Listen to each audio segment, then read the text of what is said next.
Welcome to Sam's Narration. In our last video, we completed chapter 1 and today we are going to hear chapter 2. Chapter 2 is The Root Cause of All Suffering. One who looks around him is intelligent. One who looks within him is wise. We live in a world of thought, not reality. Sydney Banks once said, "Thought is not reality, yet it is through thought that our realities are created." Each of us lives through our own perceptions of the world, which are vastly different from the person right next to us. An example of this is that you could be sitting in a coffee shop, having a quarter life existential crisis, completely stressed out of your mind about how you have no idea what you're doing with your life when it seems like everyone else has theirs together, while the person next to you is happily enjoying their freshly brewed drink while peacefully people watching. You both are in the same exact coffee shop, smelling the same aroma, surrounded by the same strangers, but how the world looks to both of you couldn't be more different. Many of us go through the exact same events or in the same location at the same time, yet are having completely different experiences of the world. Here's another example of how we live in a world of thought and not reality. If you walk up to 100 different people and ask each of them what money means to them, how many different answers do you think you'll get? Close to 100 different answers. Money is technically the same thing, but it means something different to each person. Money could mean time, freedom, opportunity, security, peace of mind, or it could mean evil, greed, and the reason why people commit crimes. For now, I'm not going to get into which one is right or wrong. Hint, there is no right or wrong answer, but that's for a different chapter. Another illustration of this concept is as follows. If you survey 100 different people and ask each of them what they think of our current president, how many different answers do you think you'll get? Even though it is the same exact person we are talking about, we will get 100 different answers because most people live in their own thoughts and perceptions of the world. The meaning or thinking we give an event is what determines how we ultimately feel about it. That meaning or thinking is the filter through which we see life from then on. Because of this, we live through a perception of reality, not in reality itself. Reality is that the event happened with no meaning, thinking, or interpretation of it. Any meaning or thinking we give the event is on us and how our perception of reality is created, and that is how our perception of reality is created. This is how our experience of life is created from the inside out. It's not about the events that happen in our lives, but our interpretation of them, which causes us to feel good or bad about something. This is how people in third world countries can be happier than people in the first world countries, and people in the first world countries can be more miserable than people in third world countries. Our feelings do not come from external events, but from our own thinking about the events. Therefore, we can only ever feel what we are thinking. Let's hypothetically say that you really hate your job and it causes you an enormous amount of stress, anxiety, and frustration.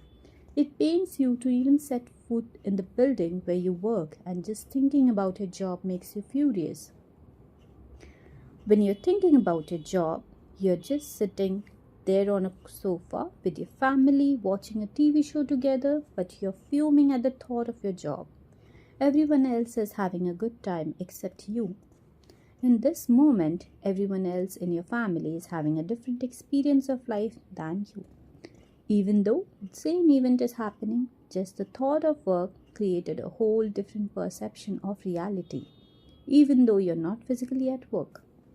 If it were true that external events cause us to feel the way we feel inside, then you should be a happy camper in your living room watching a funny TV show with your family every single time you do this activity. But that's not the case. Now, you may be saying that you're only feeling this way because of an external event, your job is causing you to feel stressed and anxious. To that, I'll ask the question: is it absolutely true that every single person feels the exact same way about the job they are working in? Two different people can be doing the same exact thing but will have completely different experiences of that job. It can be the most amazing experience and a dream job for one person, but be another person's worst nightmare and living hell. The only difference between one person and the other is how they think about their job, which determines how they ultimately feel about it. Now let's go back to the original scenario of you hypothetically hating your job. Remember how much stress, anxiety, and frustration it causes you when you think about it? Let's do a quick thought experiment about that by answering the question below. Would you be without that thought that you hated your job? Take 1 minute to see what comes up for you and don't move on until you do that. If you don't overthink it and truly let the answers surface from within you without that thought, you will most likely feel and be happy, peaceful, free, and light. Without our usual thinking about a particular event or thing, our experience of it completely alters. This is how we live in a world of thought, not reality, and how our perception of reality is created from the inside out through our own thinking. With this new understanding, you have just uncovered the cause of all our human psychological suffering. The root cause of our suffering is our own thinking. Now, before you throw this book across the room and light it on fire, I'm not saying that this is all in our heads and that it isn't real. Our perception of reality is very real. We will feel what we think, and our feelings are real. That is completely undeniable. However, our thinking will look like an inevitable, unchangeable reality to us until we begin seeing how our reality is created. If we know that we can only ever feel what we are thinking, then we know that we can change our feelings by changing our thinking. Thus, we can change our experience of life by knowing that it comes from our own thinking. And if that is true, then we are ever only one thought away from experiencing something different and transforming our entire lives at any moment through a state of no thought. In short, the moment we stop thinking is when our happiness begins. A young monk and the empty boat, a Zen story about how thinking is the cause of our own suffering. A long time ago, a young Zen monk was living in a small monastery that was located in a forest which was near a small lake. The monastery was occupied by a few senior monks, while the rest were newcomers and still had much to learn. The monks had many obligations in the monastery, but one of the most important ones was their daily routine, where they had to sit down, close their eyes, and meditate in silence for hours at a time. After each meditation, they had to report their progress to their mentor. The young monk had difficulty staying focused during his meditation practice for a variety of reasons, which made him very mad. After the young monk reported his progress, or better said, lack of it, to his mentor, the elder monk asked the young monk a simple question that had a hidden lesson. "Do you know what is really making you angry?" The young monk replied, "Well, usually as soon as I close my eyes and begin to meditate, there is someone moving around and I can't focus. I get agitated that someone is disturbing me even though they know that I'm meditating. How can they not be more considerate? And then when I close my eyes again and try to focus, a cat, or a small animal might brush past and disturb me again. By this point, even when the wind blows and the tree branches make noise, I get angry. If that is not enough, the birds keep on chirping and I can't seem to find any peace in this place.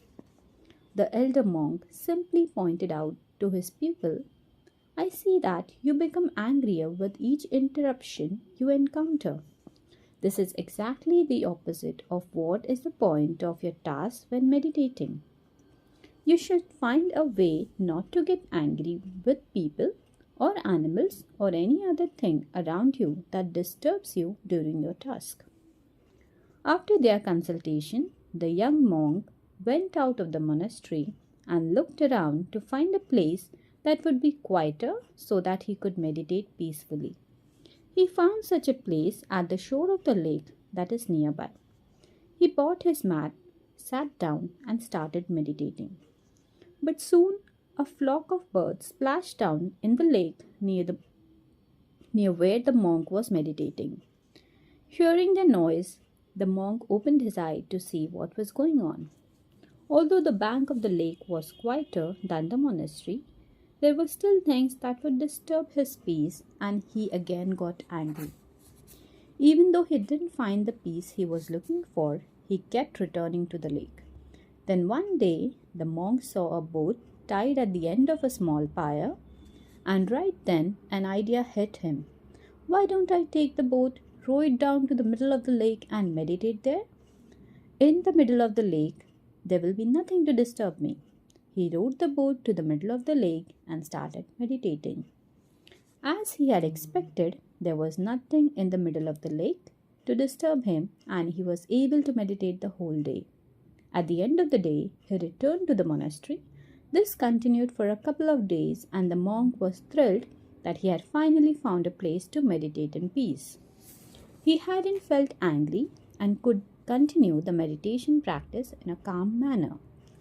On the third day, the monk sat in the boat, rowed to the middle of the lake, and started meditating again. A few minutes later, he heard some splashing of water and felt that the boat was rocking. He started getting upset that even in the middle of the lake there was someone or something disturbing him. When he opened his eyes, he saw a boat heading straight towards him. He shouted, Steer your boat away, or else you will hit my boat. But the other boat kept coming straight at him and was just a few feet away. He yelled again, but nothing changed, and so the incoming boat hit the monk's boat. Now he was furious. He screamed, Who are you? And why have you hit my boat in the middle of this vast lake? There was no answer. This made the young monk even angrier. He stood up to see who was in the other boat, and to his surprise, he found that there was no one in the boat. The boat had probably drifted along in the breeze and had jumped into the monk's boat. The monk found his anger dissipating. It was just an empty boat. There was no one to get angry at. At that moment, he remembered his mentor's question, Do you know what is really making you angry? And then wondered, It's not other people, situations, or circumstances. It's not the empty boat, but my reaction to it that causes my anger. All the people or situations that make me upset and angry are just like the empty boat. They don't have the power to make me angry without my own reaction. The monk then rowed the boat back to the shore. He returned to the monastery and started meditating along with the other monks. There were still noises and disturbances around, but the monk treated them as the empty boat and continued to meditate peacefully. When the elder monk saw the difference, he simply said to the young monk, I see that you have found what is really making you angry and overcome that. Thank you for listening. We'll meet soon with a new chapter. Till then, take care. Bye bye.